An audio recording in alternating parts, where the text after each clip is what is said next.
क्या आपने कभी सच में रुककर शिवलिंग को देखा है? सिर्फ देखा नहीं, महसूस किया है। हम प्रतिदिन मंदिर जाते हैं, जल चढ़ाते हैं, घंटी बजाते हैं और वापस लौट आते हैं। लेकिन क्या कभी हमने खुद से पूछा कि जिसे हम सदियों से पूज रहे हैं, उसका वास्तविक अर्थ क्या है? कुछ लोग उसे सिर्फ एक पत्थर मानते हैं, कुछ लोग गलत अनुवादों के कारण उसे एक युवन प्रतीक तक कह देते हैं और कुछ आधुनिकता के नाम पर उसे नकार देते हैं। पर अगर मैं आपसे कहूं कि जिसे आप पत्थर समझ रहे हैं, वह असल में इस पूरे ब्रह्मांड का मानचित्र है। हाँ, एक कॉस्मिक कोड, एक ऊर्जा कोड, एक चेतना का संकेत। लिंग, संस्कृत का यह शब्द जिसका अर्थ है चिन्ह, प्रतीक या संकेत। तो प्रश्न यह है कि वह किसका संकेत है? वेदों में रुद्र, अथर्ववेद का स्कंभ, पुराणों का अनंत ज्योति स्तंभ का, उपनिषदों का निराकार ब्रह्म का, गीता का क्षेत्र क्षेत्रज्ञ का, आदि शंकराचार्य के शिवोहम का, स्वामी विवेकानंद की तर्कपूर्ण व्याख्या का, या रमण महर्षि का मौन प्रश्न मैं कौन हूं का? क्या ये सब अलग अलग धाराएं हैं या सब एक ही महासागर की ओर इशारा कर रही हैं? जब ब्रह्मा और विष्णु उस अनंत अग्नि स्तंभ का आदि और अंत खोजने निकले तो वे असफल क्यों हुए? क्या वह केवल कथा थी या मानव अहंकार की सीमा का प्रतीक? और अब जरा आधुनिक विज्ञान की ओर देखिए। ब्लैक होल के केंद्र में जो सिंगुलरिटी है, जहां समय और स्थान की परिभाषाएं टूट जाती हैं, क्या वह अवधारणा हमारे ऋषियों की ध्यान दृष्टि में पहले से उपस्थित थी? क्या शिवलिंग एक सिंगुलरिटी का प्रतीक है? क्या गर्भगृह का अंधकार ब्रह्मांडीय शून्य का अनुभव है? और क्या मंत्रों की गूंज सिर्फ आस्था है या ध्वनि तरंगों का विज्ञान? क्या महाशिवरात्रि की रात रीढ़ सीधी रखकर जागना सिर्फ परंपरा है या पृथ्वी, चंद्रमा और मानव ऊर्जा के बीच एक सूक्ष्म सामंजस्य? आज हम किसी अंधविश्वास की बात नहीं करेंगे, हम करेंगे तर्क संगत अध्यात्म की बात, यानी लॉजिकल स्पिरिचुअलिटी। हम शब्द की व्युत्पत्ति से शुरू करेंगे, वेद, उपनिषद, पुराणों का विश्लेषण करेंगे, आदि शंकराचार्य की अद्वैत को समझेंगे, स्वामी विवेकानंद की वैज्ञानिक दृष्टि को देखेंगे और रमण महर्षि की मौन साधना में उतरेंगे और फिर क्वांटम फिजिक्स और सिंगुलरिटी तक जाएंगे। लेकिन इस पूरी यात्रा का सबसे बड़ा प्रश्न यह नहीं है कि शिवलिंग क्या है। सबसे बड़ा प्रश्न है, क्या शिव कहीं बाहर है या वह चेतना अभी भी यहीं आपके भीतर मौन बैठी हुई है? यह वीडियो केवल जानकारी नहीं है, यह एक आमंत्रण है अपने अहंकार को प्रश्न करने का, अपनी सीमित पहचान से बाहर निकलने का और उस मौन को छूने का जिसे ऋषियों ने शिव कहा। तो आज जल चढ़ाने से पहले, घंटी बजाने से पहले एक बार रुकिए और पूछिए, शिवलिंग क्या है? कोई प्रतीक, कोई ऊर्जा या कोई चेतना या स्वयं आपका असली स्वरूप? पहली बात दोस्तों, स्वागत है आपका विजडम ब्रिज के एपिसोड नंबर 12 पर। इस वीडियो के अंत तक बने रहिए क्योंकि हो सकता है कि वीडियो के अंत तक आप शिवलिंग को नहीं बल्कि खुद को, स्वयं को एक नए आयाम में देख रहे हैं। चलिए कहानी की गहराई में उतरते हैं। दोस्तों, शिवलिंग के बारे में जो सबसे बड़ी गलतफहमी हमारे समाज में फैली है वह है इसके नाम को लेकर। अक्सर हम संस्कृत के शब्दों का अर्थ अपनी सीमित समझ से निकालने लगते हैं और यहीं से अर्थ का अनर्थ होना शुरू हो जाता है। अगर हम संस्कृत व्याकरण और प्राचीन डिक्शनरीज को ध्यान से देखें, उनका अध्ययन करें, तो लिंग शब्द का मूल अर्थ होता है चिन्ह, प्रतीक या निशानी। इसे एक बहुत प्यारे उदाहरण से समझते हैं।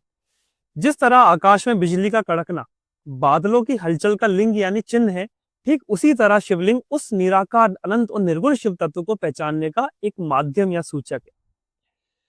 व्याकरण की दृष्टि से भी देखें तो हम अक्सर पुल्लिंग, स्त्रीलिंग या नपुंसक लिंग शब्दों का इस्तेमाल करते हैं और यहाँ भी इसका मतलब सिर्फ पहचान या आधार या सूचक ही होता है। दोस्तों, विद्वानों ने इस शब्द को दो बहुत ही गहरे धातुओं के मेल से समझाया है, ली और गम। ली का अर्थ है लय होना यानी विलीन हो जाना, और गम का अर्थ है अगम यानी उत्पन्न होना। इसका मतलब है कि शिवलिंग वह आदि बिंदु है जहां प्रलय के समय पूरी सृष्टि समझ आती है और जहां से एक नए कल्प में यह ब्रह्मांड दोबारा से प्रकट होता है।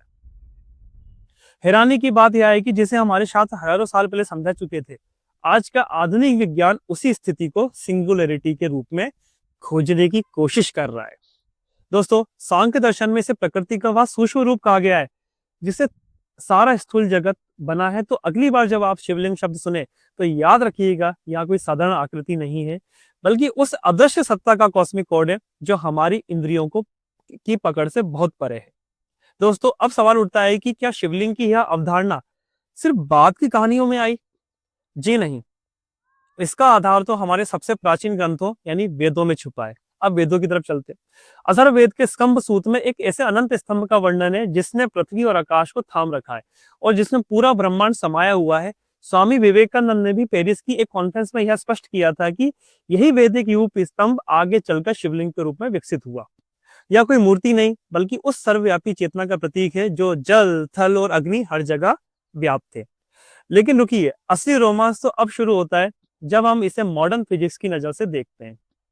दोस्तों, आज विज्ञान जिसे कह रहे हैं ना सिंगुलरिटी कहता है, वह बिंदु जहां समय और स्थान शून्य हो जाते हैं, वही शिवलिंग का शीर्ष बिंदु है। जैसे एक ब्लैक होल के केंद्र में भौतिकी के सारे नियम काम करना बंद कर देते हैं और पदार्थ ऊर्जा में बदल जाता है, वैसे ही शिव संहार के माध्यम से पदार्थ को ऊर्जा में रूपांतरण करते हैं। हैरानी की बात है कि आधुनिक शोधकर्ता बताते हैं कि शिवलिंग की आकृति बिल्कुल उस टोरॉइड ऊर्जा क्षेत्र जैसी है जिसे आज ब्रह्मांड की सबसे कुशल ऊर्जा संरचना माना जाता है। सोचिए, हमारे ऋषियों ने बिना किसी टेलीस्कोप के उस आकृति को कैसे पहचान लिया जिसे आज के वैज्ञानिक ब्लैक होल और डार्क मैटर के समानांतर खड़ा करते हैं। थिंक कीजिए, शिवलिंग पर गिरती जल की निरंतर धारा असल में एंट्रोपी यानी ऊर्जा के उस निरंतर प्रवाह को संतुलित करने का प्रतीक है जो इस ब्रह्मांड के अस्तित्व के लिए जरूरी है। दोस्तों, अगर हम पुराणों की ओर मुड़े तो वहां एक बहुत ही अद्भुत कथा आती है जिसे लिंगोद्भव कहा गया है। कथा कहती है कि एक बार ब्रह्मा जी और विष्णु जी के बीच श्रेष्ठता को लेकर विवाद हुआ। तभी उनके सामने अचानक प्रकाश का एक विशाल स्तंभ प्रकट हुआ, एक ऐसा ज्योति स्तंभ जिसका ना कोई आदि था और ना ही कोई अंत। ब्रह्मा जी ऊपर की ओर गए और विष्णु जी नीचे की ओर, लेकिन हजारों साल तक यात्रा करने के बाद भी वे उस स्तंभ का सिरा तक नहीं ढूंढ पाए। अब सोचिए, क्या यह सिर्फ एक पौराणिक कहानी है? अगर हम इसे दार्शनिक नजरिए से देखें तो यह ज्योति स्तंभ असल में उस अनंत ब्रह्मांड यानी इनफाइनाइट यूनिवर्स का प्रतीक है जिसे हमारी बुद्धि यानी ब्रह्मा और हमारी चेतना यानी विष्णु पूरी तरह कभी नहीं नाप सकती। लिंग पुराण और शिव पुराण स्पष्ट रूप से कहते हैं कि शिव कोई शरीर नहीं, वहां तो वह आकाश है जिसमें यहाँ पूरी सृष्टि टिकी है। शिवलिंग का स्तंभ यानी स्थाणु यह बताता है कि दुनिया की हर चीज बदल रही है, खत्म हो रही है, लेकिन वह सत्य स्थिर है। इसे समझने के लिए स्कंद पुराण का एक सूत्र याद रखिएगा, आकाशम लिंग मित्यायु पृथ्वी तस्य पीठिका, यानी आकाश स्वयं लिंग है और पृथ्वी उसकी वेदी यानी बेस है। यह रूपक हमें सिखाता है कि हम उस अनंत ऊर्जा के एक छोटे से अंश है। जिस तरह उस ज्योति स्तंभ का अंत नहीं मिला, वैसे ही मनुष्य के भीतर छिपी आत्मशक्ति का भी कोई अंत नहीं है। तो शिवलिंग को पूजना असल में उस अनंत की ओर इशारा करना है जो हमारे भीतर और बाहर दोनों जगह व्याप्त है।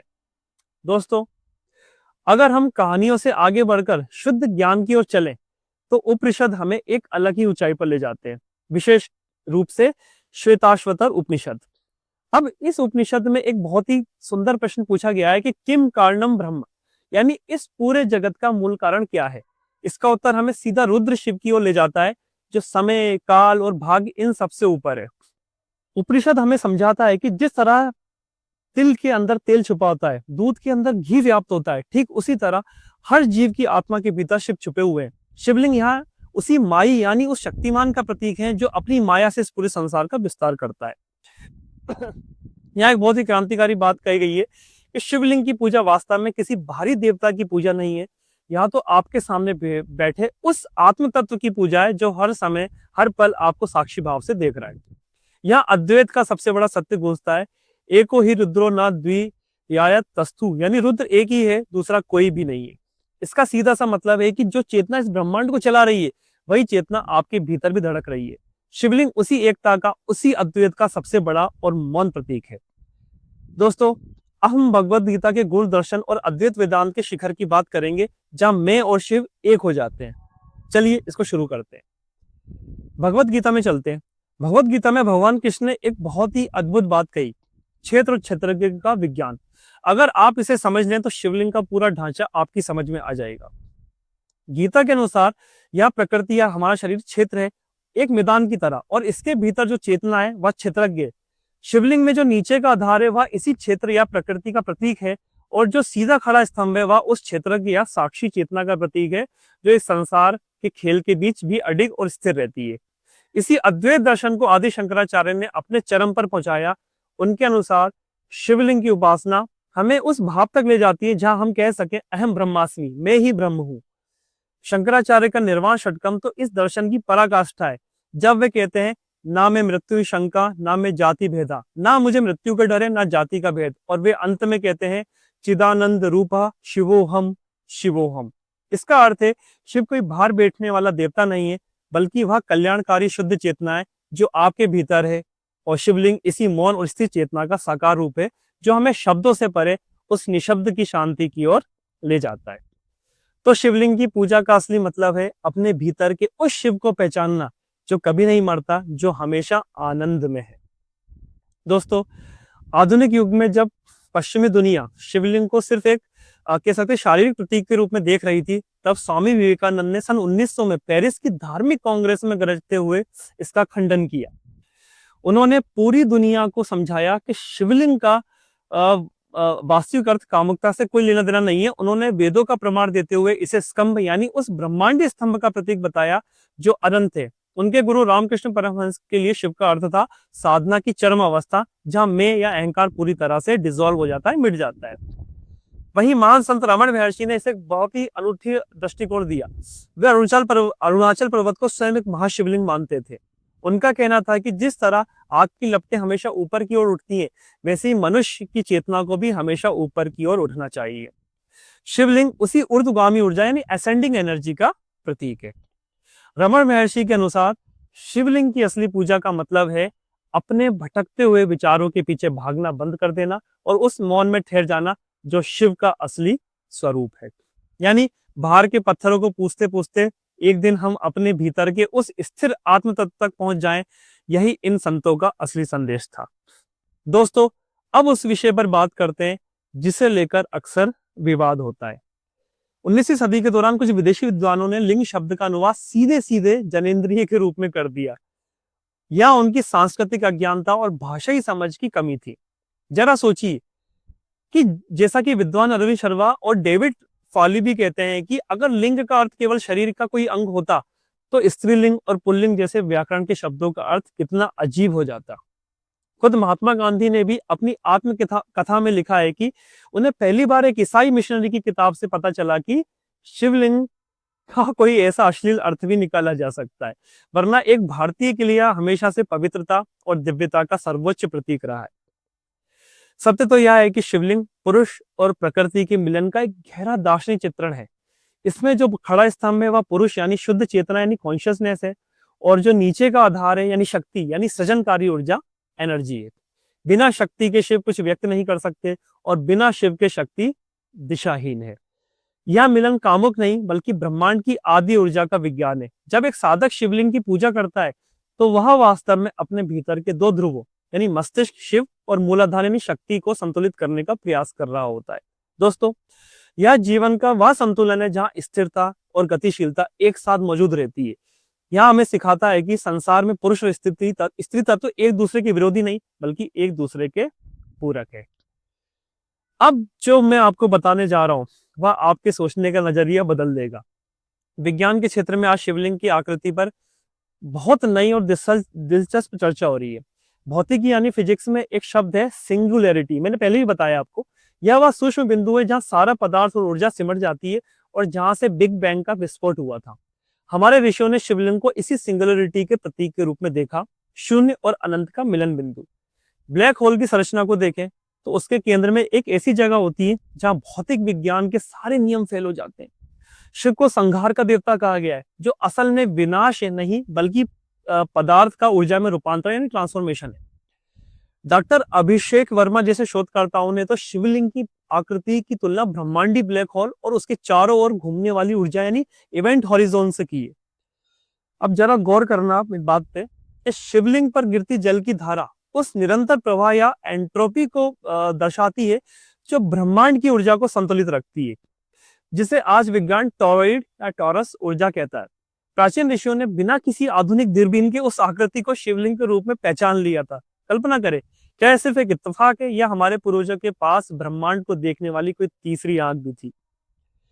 जब हम डार्क मैटर को शिव के निराकार रूप और डार्क एनर्जी को शक्ति के विस्तार के रूप में देखते हैं तो विज्ञान और अध्यात्म की बीच की दीवार गिरती हुई नजर आती है। दोस्तों, अगर हम शिवलिंग को मनोवैज्ञानिक यानी साइकोलॉजिकल नजरिए से देखें तो हमारे मन को शांत करने का एक बहुत बड़ा सहारा है। दुनिया के मशहूर मनोवैज्ञानिक कार्ल जंग, बहुत फेमस वैज्ञानिक रहे, वो कहते थे कि शिवलिंग एक ऐसा आर्केटाइप है जो इंसान के अवचेतन मन में बहुत गहराई तक बैठा हुआ है। यह उस पूर्णता का प्रतीक है जहां व्यक्ति का छोटा मैं यानी उसका अहंकार, ईगो, इस ब्रह्मांड के विशाल मैं के साथ जुड़ जाता है। अक्सर हम शिव को शमशान निवासी कहते हैं। मनोवैज्ञानिक रूप से इसका मतलब गहरा है या हमारी नश्वरता यानी मृत्यु की सच्चाई को स्वीकार करना है। जब तक हमारे भीतर मौन का डर और मैं होने का घमंड है, तब तक हम सच में आजाद नहीं हो सकते। ध्यान की प्रक्रिया में शिवलिंग वह स्थिर आकृति हमारे भटकते हुए मन को बाहर की चंचलता से खींचकर भीतर की स्थिरता तक ले जाती है, और शिवलिंग के सामने झुकना असल में अपनी पुरानी और संकीर्ण पहचान को छोड़कर एक नई और व्यापक चेतना में जन्म लेना है। यह हमारे मन के उस हिस्से को जगा देता है जो सुख दुख, अच्छे बुरे के द्वंद्व से ऊपर उठकर केवल होने यानी बीइंग के आनंद में रहता है। दोस्तों, क्या आपने कभी सोचा है कि पुराने मंदिरों में का निर्माण आगम शास्त्रों के अनुसार ही क्यों किया जाता था? सोचना, असल में प्राचीन मंदिर सिर्फ पूजा के स्थान नहीं थे, बल्कि वे बहुत शक्तिशाली एनर्जी सेंटर्स थे। शिवलिंग की स्थापना हमेशा मंदिर के सबसे निचले और एकांत हिस्से में की जाती थी, जिसे हम गर्भगृह कहते हैं। यहाँ की दीवारें बहुत मोटी और बिना खिड़की वाली होती थी। इसके पीछे भी एक बहुत गहरा वैज्ञानिक साइंटिफिक रीजन है, ताकि वहां पैदा होने वाली ऊर्जा और ध्वनि तरंगे बाहर ना निकल सके। अब बात करते हैं ध्वनि विज्ञान यानी एक्रोस्टिक्स की। जब गर्भगृह के मंत्रों का जाप किया जाता है या घंटी बजाई जाती है तो उसकी गूंज बहुत लंबे समय तक बनी रहती है। शिवलिंग की पत्थर की संरचना इन तरंगों को सोख लेती है और फिर इन्हें दोबारा पूरे वातावरण में फैला देती है। जब आप उस क्षेत्र में कदम रखते हैं तो ये तरंगे सीधे आपके शरीर के 7 चक्रों पर असर डालती हैं।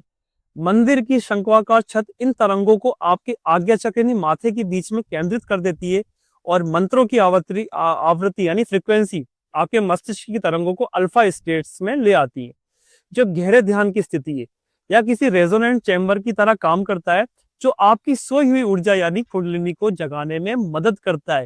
यानी मंदिर सिर्फ जाने की जगह नहीं है, बल्कि खुद को रिचार्ज करने की एक अद्भुत मशीन है। आगे बढ़ते हैं।